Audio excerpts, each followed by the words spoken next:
But I think MFT students are better at fielding that and handling that, the emotion side of things and being real and human. And I think that's ethically important. Also, I think it's actually good interviewing, that you do get more material from people. Well, we do so much. Maybe I should not say we, but I know that I personally, when I'm supervising students, most of what I try to do when I'm helping them with their clinical work is to get them to be more themselves.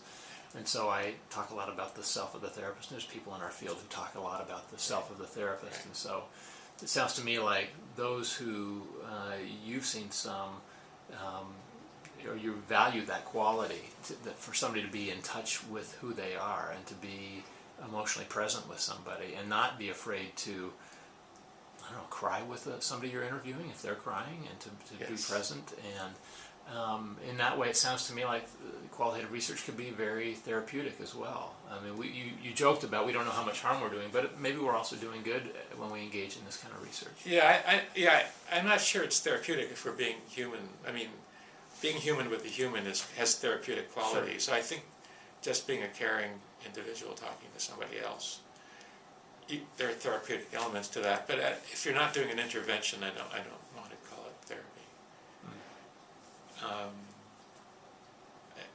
I don't want to tell our IRB that my students are doing therapy or I'm doing therapy. But isn't the interview an intervention? Couldn't, I mean, if you're asking people to, I want you to think back on this trauma experience and talk to me about how it had this impact, or.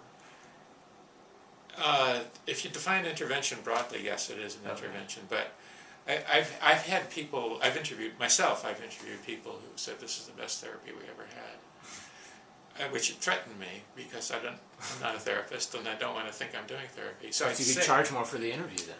Yeah, right.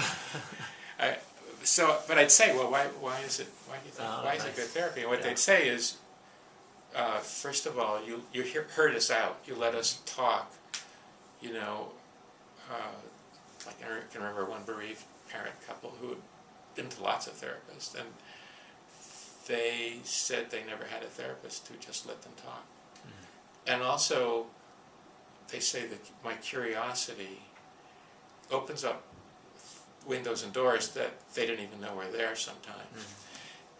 Or opens up questions for them that they didn't think to ever ask, and no therapist ever asked.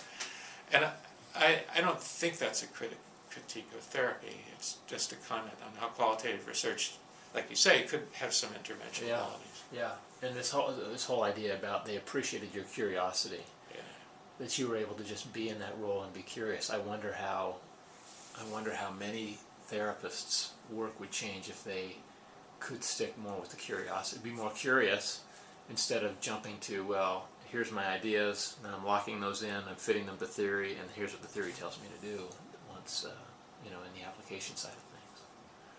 Yeah, I'm sure there's some ethical issues in there about therapist curiosity. I mean, clients aren't there for a therapist to meet curiosity needs. Right. But I do know of therapists who are more open and more curious and will let things ride longer, or let periods of time go on in the therapy where, in a sense, it's just discovery and it's not intervention. Paul, I don't know if there are other things that you'd like to talk about with regard to qualitative research methods and people who are therapists or marriage and family therapists. One thing I'm reminded of is that a fair number of our MFT students end up not finishing the MFT program. At least that's true in the past. I mean, I don't know if it's happening now. And some of them are people who discover qualitative research and say, oh, well, this is something I could do as a career, and I wouldn't have to do more MFT work. I mean, our MFT students are typically credentialed anyhow as therapists, so they don't have to go through the doctoral program. But sometimes they can feel like doing qualitative research is a way to go. Yeah.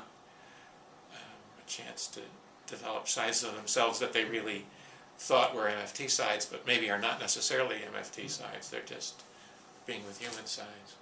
So there's something subversive for MFT programs about qualitative research. You should be warned about We that. should be warned about that. Yeah. So far, our numbers are dwindling. We should find out what they're doing. Maybe Stop they're them from doing qualitative. publishing more qualitative research. Yeah, right.